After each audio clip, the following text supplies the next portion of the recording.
तो सभी SBI clerk prelims के रिजल्ट का वेट कर रहे हो। पर मुझे कहना चाहिए कि वेट नहीं करना चाहिए और आपको अपने मेंस की प्रिपरेशन चालू रखनी चाहिए। अगर आपके अटेम्प्ट्स 65 अबव हैं तो डेफिनेटली आप एक्सपेक्ट कर सकते हो कि आपका पॉजिटिव रिजल्ट आएगा, क्योंकि इस बार वैकेंसीज बहुत ज़्यादा है। We have 14,000 vacancies. तो आप लगातार पढ़ते रहिए मेंस के लिए, क्योंकि मेंस आपका सेकेंड वीक या ऑफ अप्रैल तक हो जाएगा एज एक्सपेक्टेड। और इसका रिजल्ट आपका 10 दिन पहले तक ही आप एक्सपेक्ट कर सकते हो, बिकॉज हमने देखा है कि अभी जो भी रिजल्ट के डेट्स आ रहे हैं दैट इज़ वो 10 दिन के अंतराल में ही आ रहे हैं। आपको ज़्यादा टाइम नहीं मिल रहा डिसाइड करने के लिए और बढ़ने के लिए, और 10 दिन में मेंस की तैयारी नहीं हो सकती इतनी अच्छी। तो आप अभी से पढ़ना शुरू करो। तो मेरे को कुछ बताना है आपको कि आप किस डायरेक्शन में पढ़ो। मेंस की तैयारी ऐसे ही नहीं करनी है। एक एक अप्रोच होता है मॉक खुद करने का। ठीक है, अगर मैं रीजनिंग की बात करूं तो सबसे पहले आपको कुछ इंपॉर्टेंट टॉपिक्स देखना चाहिए। जैसे क्रिटिकल रीजनिंग हो गया, उसको करिए। क्रिटिकल रीजनिंग एक अच्छा टॉपिक है, इसमें टाइम कम लगता है।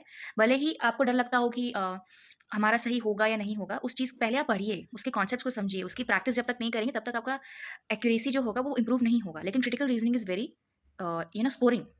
सेकंड इज़ जितने भी हमें हमारे मिसलेनियस पोर्शंस होते हैं, पजल्स में, बहुत हाई लेवल पजल्स में अपना टाइम वेस्ट ना करते हुए आपको मिसलेनियस पोर्शन से स्कोर करने का कोशिश करना चाहिए। जैसे हमारा कोडेड इनइक्वालिटी होता है, कोडेड डायरेक्शंस होता है, coded blood relations, reverse syllogisms, then we have other alpha numeric based questions.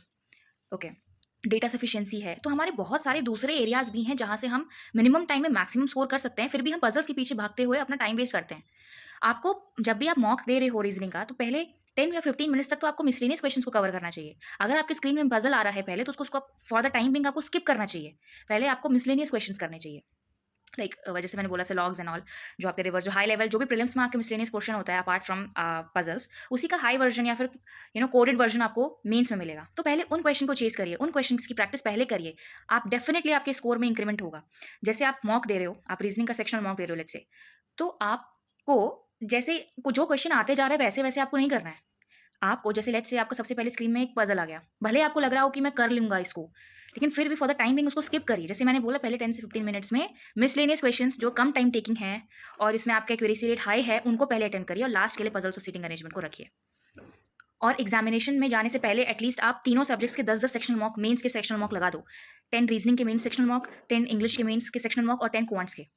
Quants में भी सिमिलर आपको लाइन पे चलना है। जब आप मॉक लगा रहे हो तो इनिशियली जो आपके क्वेश्चंस, जैसे आपका कोई डेटा इंटरप्रिटेशन आ गया, तो अभी के लिए फिलहाल मत करिए। पहले 10 से 15 मिनट कोई डेटा इंटरप्रिटेशन को हाथ मत लगाइए, चाहे वो कैसलेट डीआई हो, चाहे वो बार ग्राफ या फिर कोई भी डीआई हो, उसको बाद के लिए रखिए, उसको स्किप कर दीजिए या फिर मार्क फॉर रिव्यू में लगा के उसको दूसरे आगे बढ़ जाइए।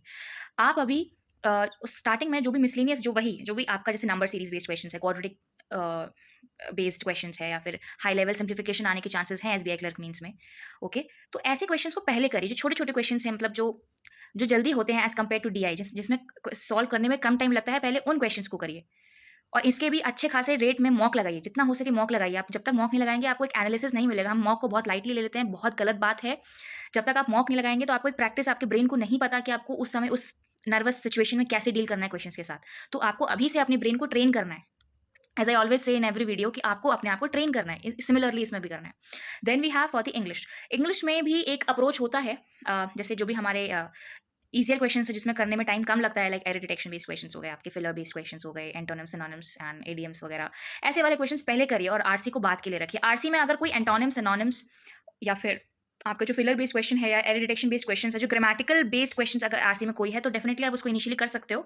ऐसे क्वेश्चन जिसके लिए आरसी को पढ़ने की जरूरत नहीं है, वैसे क्वेश्चन आप डेफिनेटली कर सकते हो इनिशियली। लेकिन बाद वाले क्वेश्चंस जिसमें आरसी को रीड करने की जरूरत होती है, इसको लास्ट में अटेम्प्ट करिए।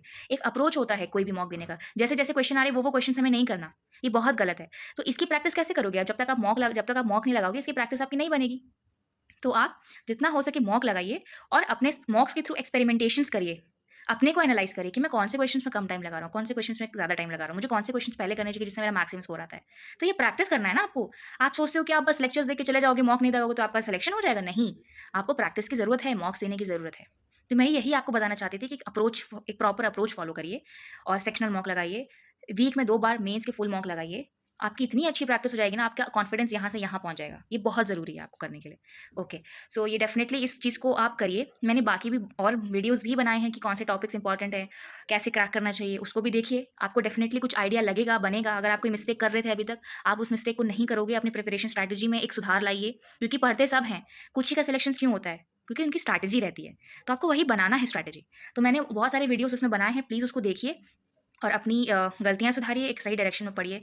मेरे चैनल को सब्सक्राइब करिए क्योंकि मैं ऐसे छोटे-छोटे वीडियोज़ बनाती रहती हूँ आपको अच्छे स्ट्रैटेजीज़ और इनसाइट्स देने के लिए। और please subscribe to my channel and comment अगर आपको कोई और टॉपिक पे या फिर कोई और डाउट्स हैं आपके, उस पे कोई वीडियो चाहिए, अगर आपके मार्क्स नहीं बन रहे किसी टॉपिक में, कोई भी किसी भी तरह का डाउट जो आपकी बैंकिंग प्रिपरेशन के डोमेन में है, आप मुझसे पूछ सकते हो। I will definitely try to make a video on that.